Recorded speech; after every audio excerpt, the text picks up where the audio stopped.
absolute, immovable, and inevitable. But the actual man was born on a dirt floor in a tiny, freezing log cabin. He grew up with no electricity, almost no money, and less than 1 year of formal education.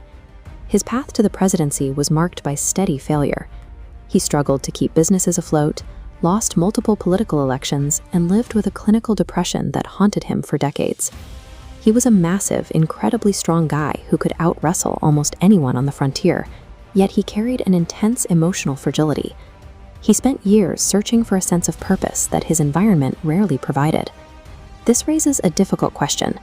How does a lifetime defined by extreme heartbreak and mental anguish prepare a man to lead a nation through its own collapse?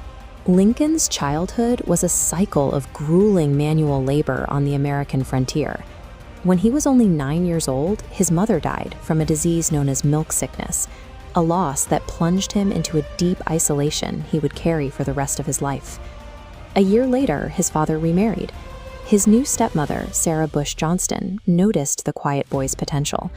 She provided the emotional support that sparked his relentless, self-driven pursuit of an education.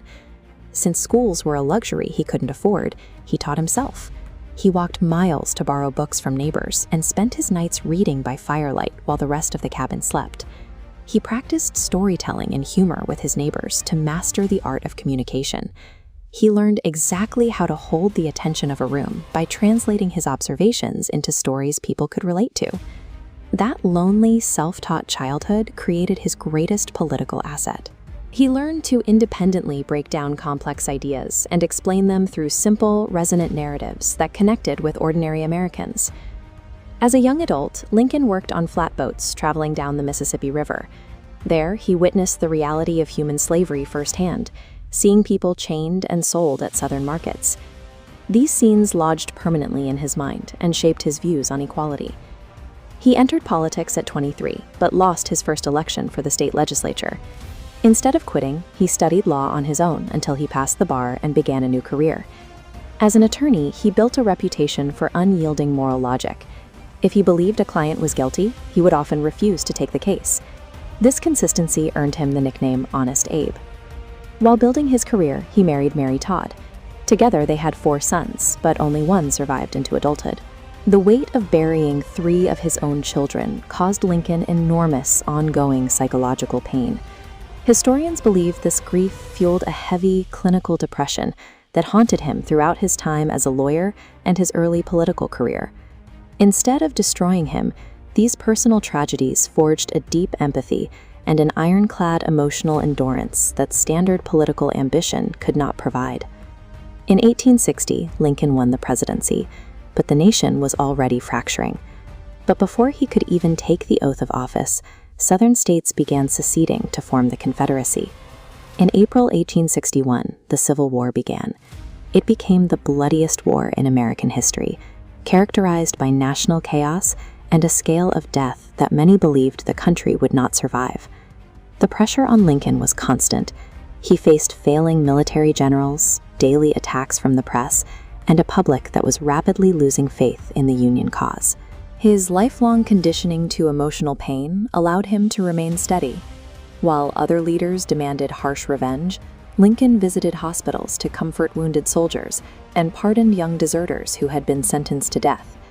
Holding a fractured nation together required a leader whose own capacity for grief allowed him to absorb the suffering of millions without breaking.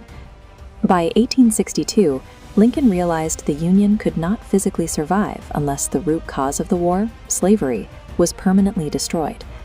On January 1, 1863, Lincoln issued the Emancipation Proclamation. This shifted the war's objective. Preserving a border became a struggle to end slavery.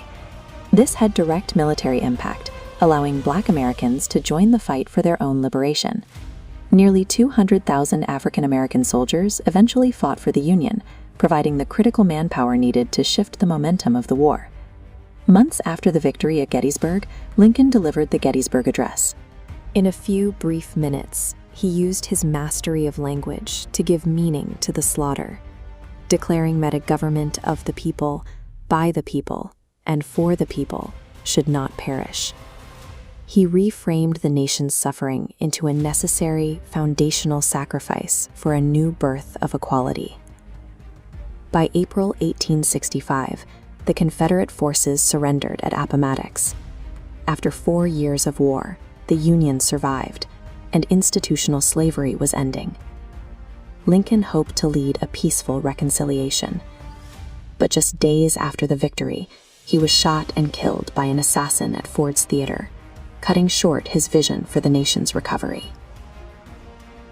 As his funeral train traveled across the country, millions of Americans lined the tracks to mourn. The people who had initially doubted him now recognized the magnitude of the leader they had lost. Lincoln's commitment to equality provided the foundational language for future movements. A century later, leaders like Martin Luther King Jr. specifically cited Lincoln's vision of freedom as the standard America had yet to fully meet. Lincoln's journey from a dirt floor cabin to the presidency suggests that effective leadership is forged through endurance. He survived personal grief and national ruin by maintaining a steady belief that ordinary people deserve to be free.